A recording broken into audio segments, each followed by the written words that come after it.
King here for MMA Junkie alongside the UFC flyweight champion Joshua Van, who returns at UFC 331. In about a month, Josh, you're on the poster, main eventing. Yes. Is this crazy to you, or is it all just have you just kind of eased into it? It was definitely crazy when they announced that I was going to be the main event. You know, the whole gym, we went crazy.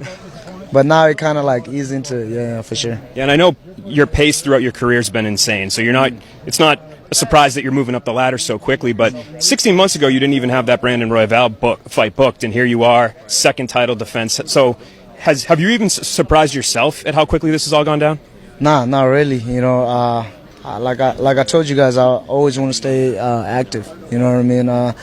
If I'm going to be training all the time, why not fight all the time, right? So that's kind of my mindset. Can you keep it up as champion? Because I feel like, obviously, when you get to this level, you're always fighting the best guys. You could be going 5 rounds. Is this something you think you got to slow down at some point a little bit to make sure that your body can keep up with it, or are you built different? Yeah, I don't know as of right now. I want to keep this up, but I don't know what's going to happen in the future. But as of right now, I'm still doing my thing, you know, so yeah. Absolutely, and I know one of the big things throughout your career was wanting to bring the belt to Myanmar, and that hasn't happened yet, but you got to go to Southeast Asia, right? Was that special to kind of see that reception and all the people there coming out to see you? Yeah, man, it was great because I was just going back to go see, you know, where I grew up and stuff like that, Malaysia, where I was a refugee kid, and, you know, but then they knew that I was going back, so the whole communities and, you know what I mean, my people were like, preparing like a whole event for me and stuff like that.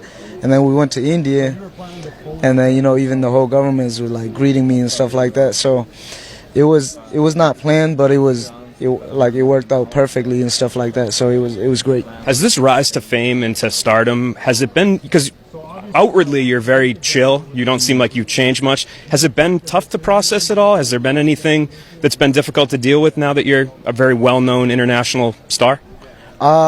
It's not tough when I'm around like my coaches and my families and things like that, but sometimes, you know, people just look at you like you know what I mean, like you're celebrities or something, so they just come up to you like, you know, they have the right or something. Sometimes it get overwhelming, but you know what I mean, it come with it. So it's all, at the end of the day, it's all love and support. So I appreciate every support and love I get. Yeah, and I know this fight with Pantoja, let's talk about that a little bit. I know it's the one you wanted.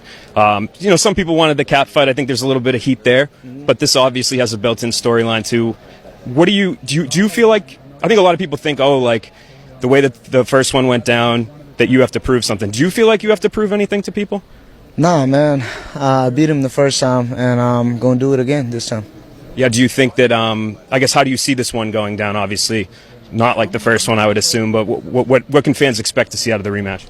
I'll definitely finish him inside 3 rounds. So, like I said, it's all the same with the first fight. You know what I mean? In the first fight, I told you guys I was going to finish him inside 3 rounds.